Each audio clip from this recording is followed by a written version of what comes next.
de dermatofitose, classicamente, Omar, tirando unha, que pode ser um desafio, as dermatofitoses de unha nem são tão desafiadoras assim. Eu acho que os não dermatófitos tendem a ser mais enrolados de tratar do que a própria dermatofitose. As dermatofitoses de corpo, né, de pele normal, vamos chamar assim, você não teria muita dificuldade, né? Passam único, tópico, 7 dias, 10 dias, tende a resolver na grande maioria dos casos. E isso é o que acontecia, e muito provavelmente esse conceito de dermatofitose crônica, ele nasceu na Índia, e hoje, o que ele representa? Ele representa casos de dermatofitose que você não consegue resolver ao longo de 6 meses.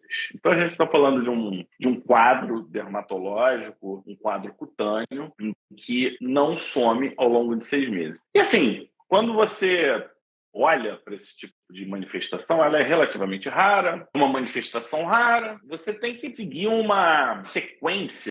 Então, quando você tem uma dermatofitose que você não consegue resolver após 6 meses, você chama ela de dermatofitose crônica. E aí, Omar, quando você fala de dermatofitose crônica, você tem que pensar em alguns aspectos. Eu acho que o primeiro que vem na cabeça da gente, qual é? Adesão. A gente está falando de uma pessoa que realmente tratou. É muito comum a pessoa passa 1, 2 dias, não tem mais lesão, ela não continua passando, dá 2, 3 semanas, a lesão começa a querer voltar, né? Você deve ter visto isso várias vezes.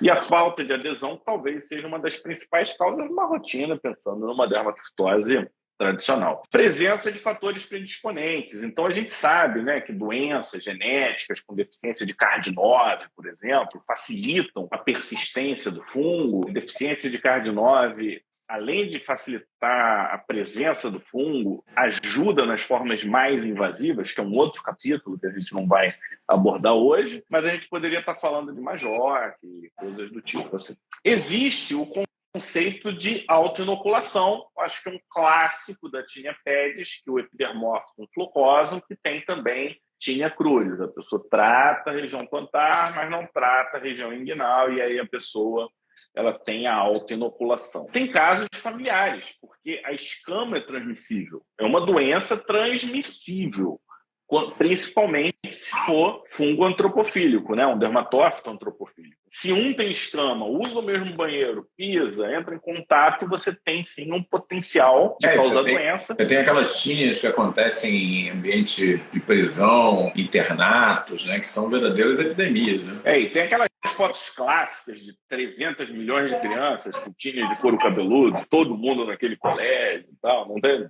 tem as fotos antigas assim, são curiosas, e a gente está falando de pessoas com lesão clinicamente identificável e o conceito de carreadores assintomáticos. Então, em alguns casos em que não resolve o caso de dermatofitose, vale a pena tratar todo mundo naquele ambiente e usar medidas ambientais de cuidado. Mas tem um detalhe que é importante, que é resistência microbiana. E a gente fez uma live com a Regina, quando ela fez o lançamento do livro dela, de micologia, e ela falou do sudanense, né?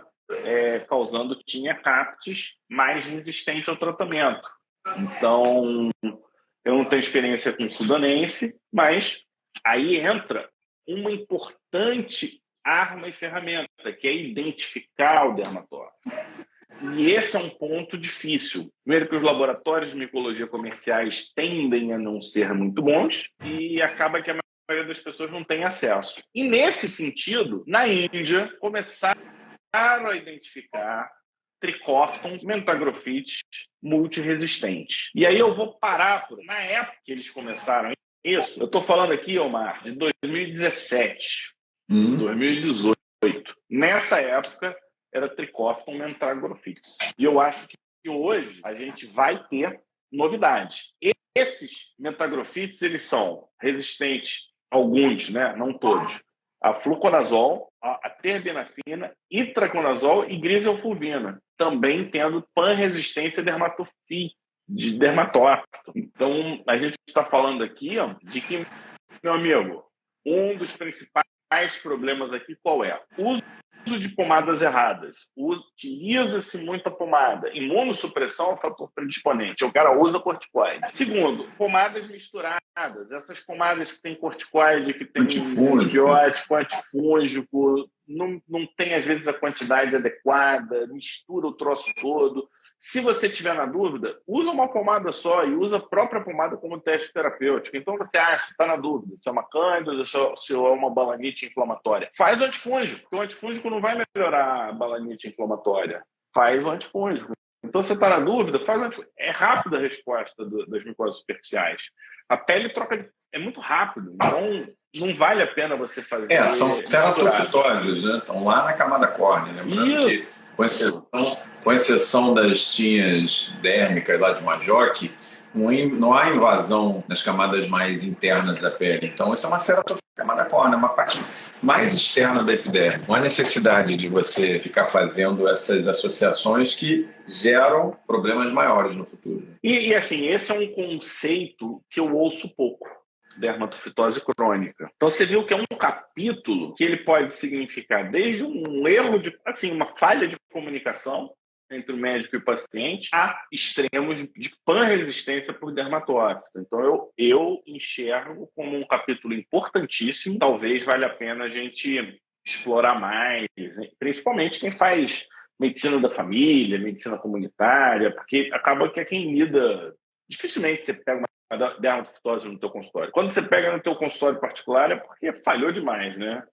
O pessoal papou mosca atrás de mosca para chegar na gente, ou é um caso de dermatofitose crônica que o cara, apesar de ter feito o diagnóstico correto, não soube evoluir nessa conduta.